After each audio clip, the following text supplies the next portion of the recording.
মৃত্যুর পর ৪০তম দিনে চল্লিশা পালনের বিষয়টি নিয়ে সমাজে নানা ধরনের প্রচলন রয়েছে। তবে এর পাশাপাশি কেউ কেউ জীবিত অবস্থাতেই নিজের জন্য চল্লিশা আয়োজনের কথা বলেন। এখন প্রশ্ন উঠছে, মৃত্যুর আগে জীবিত অবস্থায় নিজের চল্লিশা করা ইসলামে কি জায়েজ আছে?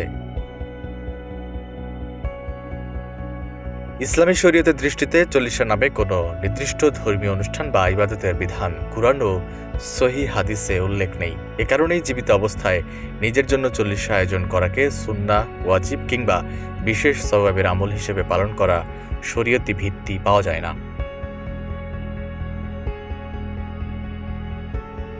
ইসলামী বিধানে কোনো আমলকে নির্দিষ্ট সময়, পদ্ধতি বা বিশেষ ধর্মীয় মর্যাদা দিতে হলে তার দলিল থাকা প্রয়োজন।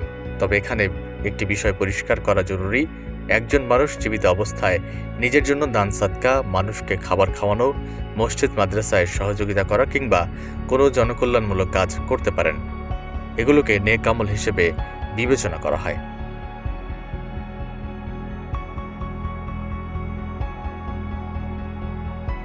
এমনকি মৃত্যুর পরও উপকার অব্যাহত থাকে এমন সাদকায়ে জারিয়ার ব্যবস্থা জীবিত অবস্থায় করে যাওয়া ইসলামে প্রশংসনীয়।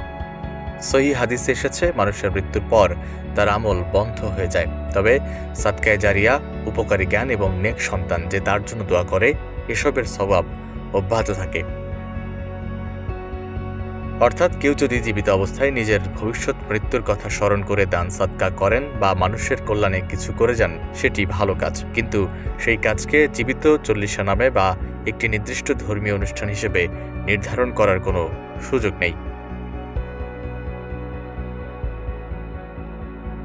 আর যদি কেউ মনে করেন নিজের মৃত্যুর পর ৪০তম দিনের অনুষ্ঠানটি জীবিত অবস্থাতেই সম্পূর্ণ করে ফেলবেন, তাহলে এটিকে ইসলামের কোনো স্বীকৃত আমল বলা যাবে না।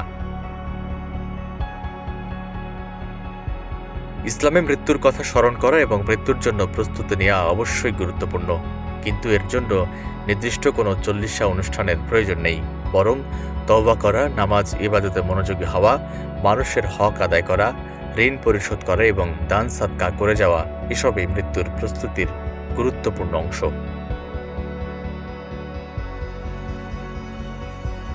তাই এখানে সার কথা হলো, জীবিত অবস্থায় নিজের জন্য চল্লিশা নামে কোনো ধর্মীয় অনুষ্ঠান করার বিধান ইসলামে বলা নেই।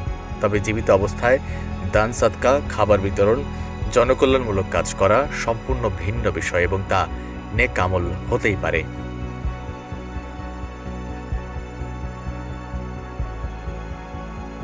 সবচেয়ে গুরুত্বপূর্ণ বিষয় হলো কোনো সামাজিক রীতিকে ইসলামের নির্ধারিত ইবাদত হিসেবে প্রচলন না করা। ধর্মীয় আমল হিসেবে যা পালন করা হবে তার ভিত্তি কুরআন ও সুন্নাতে অবশ্যই থাকা প্রয়োজন।